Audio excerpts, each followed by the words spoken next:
Hello everyone, you are most welcome to your channel. This is Asif Ali.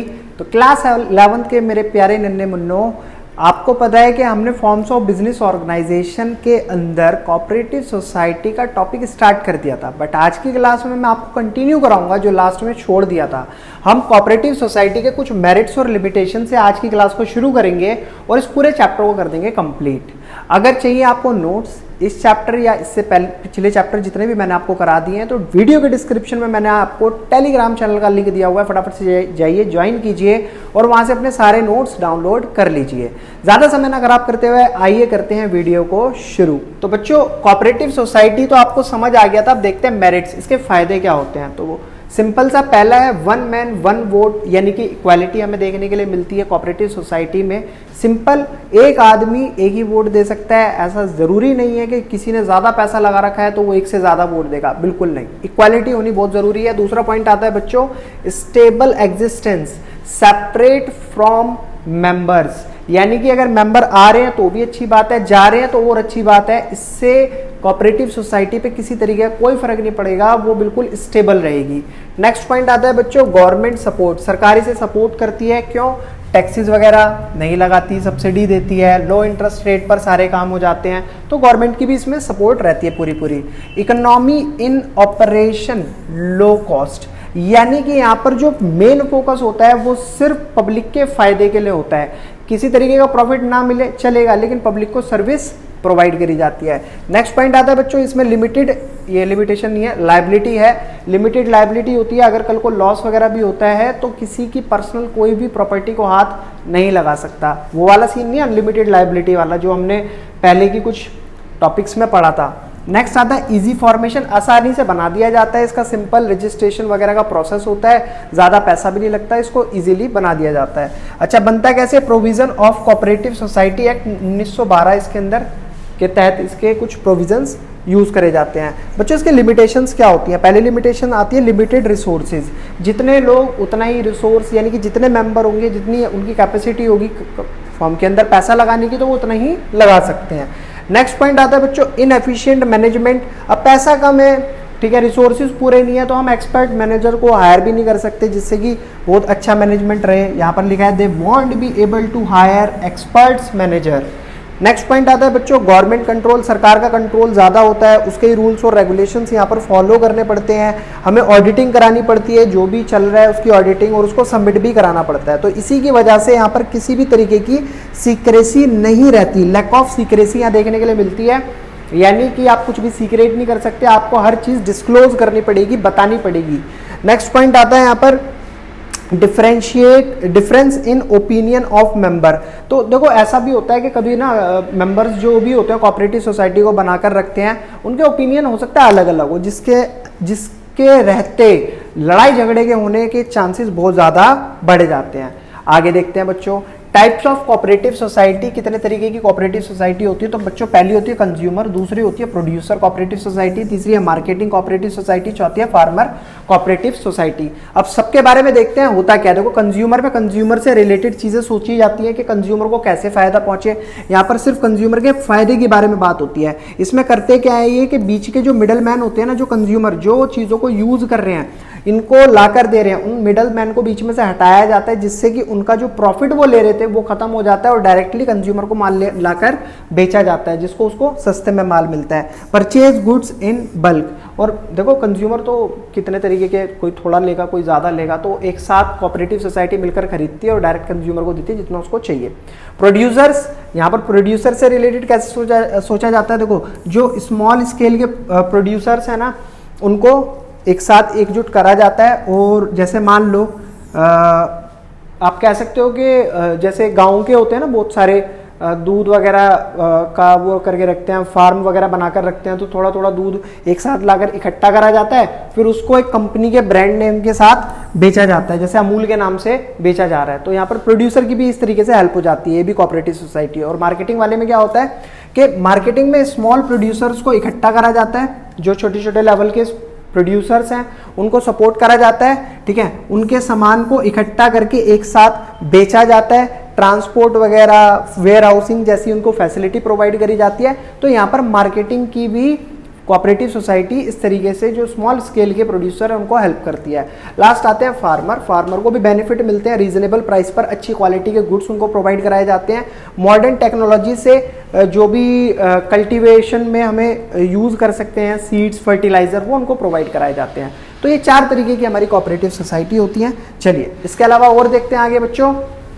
Credit cooperative society ये क्या होती है? तो बच्चों ये वो सोसाइटी है जो लोगों को लोन प्रोवाइड करती है बहुत बहुत कम इंटरेस्ट रेट पर। होता क्या है कि ये इजीली लोन प्रोवाइड कराती है बहुत लो इंटरेस्ट रेट पर जो भी लोग हैं जिनको लोन की ज़रूरत है उन लोगों को। अच्छा, इसमें एलिमिनेट करा जाता है किसको? मनी लेंडर को। तुमने सुना होगा जो मनी लेंडर होते थे, जो गांव के साहूकार होते थे, वो लोन तो प्रोवाइड कराते थे लेकिन बहुत ज़्यादा ब्याज वसूलते थे। तो उस चीज़ को हटाया जाता है, उनको ख़त्म करा जाता है जो बहुत ज़्यादा हाई इंटरेस्ट रेट लेते थे।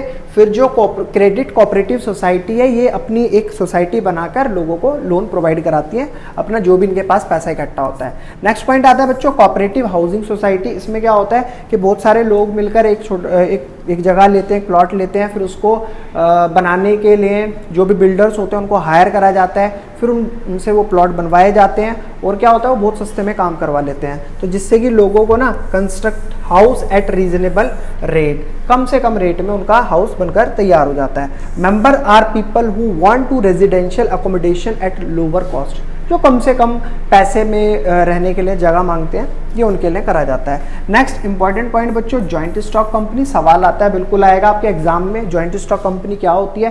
तो ये नॉर्मली कंपनी होती है associate of person formed by carrying out business activities and has a legal status. इसको एक लीगल तौर पे बनाया जाता है। जॉइंट स्टॉक कंपनी जो होती है एक लीगली तौर पे बनाई जाती है, इसका अपना एक स्टेटस है, इसके अंदर सारी बिजनेस एक्टिविटीज करी जाती हैं और ये प्रॉफिट के लिए बनाई जाती है। ठीक है, इससे प्रॉफिट बनाया जा सके।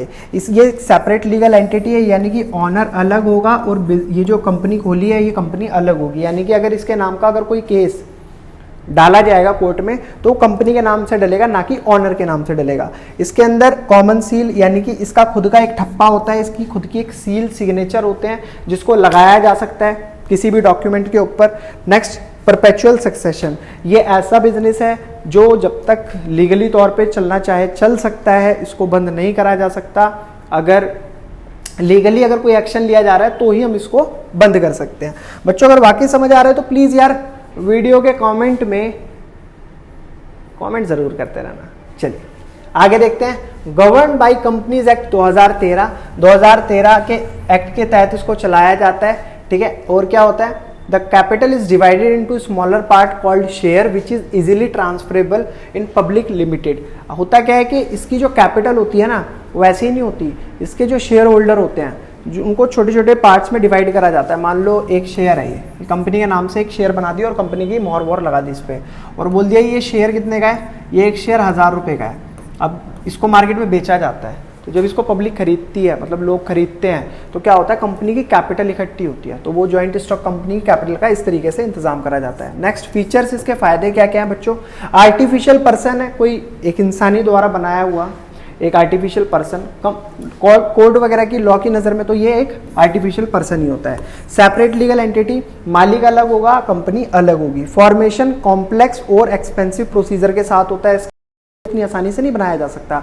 इसको बनाने के लिए बहुत बहुत मुश्किलें आती हैं, प्लस इसमें पैसा बहुत ज़्यादा लगता है, रजिस्ट्रेशन, सीए का, ये वो बहुत सारी चीज़ें इसके अंदर हमें देखनी पड़ती हैं।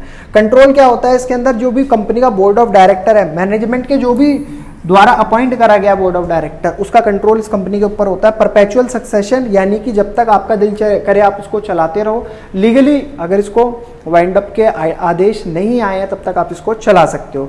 लिमिटेड लायबिलिटी, यानी कि यहाँ पर अगर कंपनी कल को लॉस में भी चली जाती है तो जो लोग इसको, जो कंपनी के ऑनर है, इसको मिलकर चला रहे हैं, उनके पर्सनल प्रॉपर्टी को कोई भी नहीं छुएगा, वो चलती रहेगी।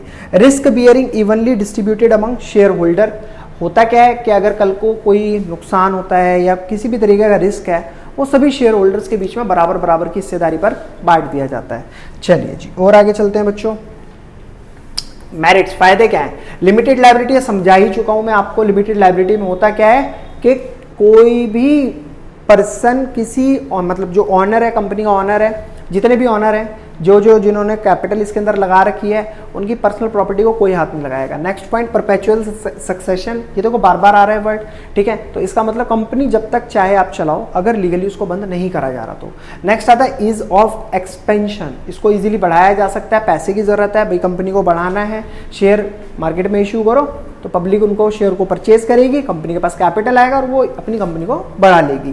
प्रोफेशनल मैनेजमेंट, यहाँ पर हम जो मैनेजमेंट अपना प्रोफेशनल रखते हैं, एक्सपर्ट मैनेजर्स आते हैं जिससे कि जो मैनेजमेंट है कंपनी का प्रोफेशनल बनता है। नेक्स्ट आता है बच्चों ट्रांसफर ऑफ इंटरेस्ट, होता क्या है जो कंपनी ने शेयर इशू करे थे ना, जिन लोगों ने उन शेयर्स को खरीदा था, कल को हो सकता है वो लोग शेयर्स बेचना चाहते हो तो कोई दूसरे लोग उन शेयर्स को परचेज कर सकते हैं, तो इसे कहते हैं हम आराम से हम ट्रांसफर कर सकते हैं अपने शेयर्स को। नेक्स्ट लिमिटेशन, कुछ कमियां होती हैं, क्या क्या है, जैसे कॉम्प्लेक्स प्रोसीजर है, इसको बनाने का इतनी आसानी से इसको नहीं बनाया जा सकता।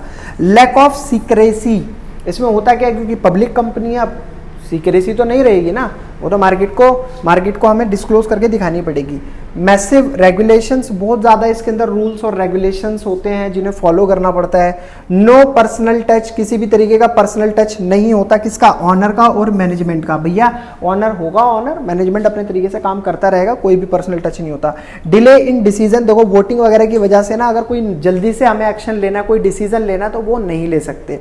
नेक्स्ट आता है conflict of interest among various stakeholder, बहुत लोगों के अपने अपने ओपिनियन की वजह से यहाँ पर लड़ाई झगड़े के भी चांसेस होते हैं। और लास्ट वाला टॉपिक क्या है वो नहीं दिखाई दे रहा है, बिहेवियर ऑफ मैनेजमेंट, कोई बात नहीं, चलो इतना ही बहुत है, 4-5 पॉइंट मैंने आपको पढ़ा दिया लिमिटेशन में, ठीक है।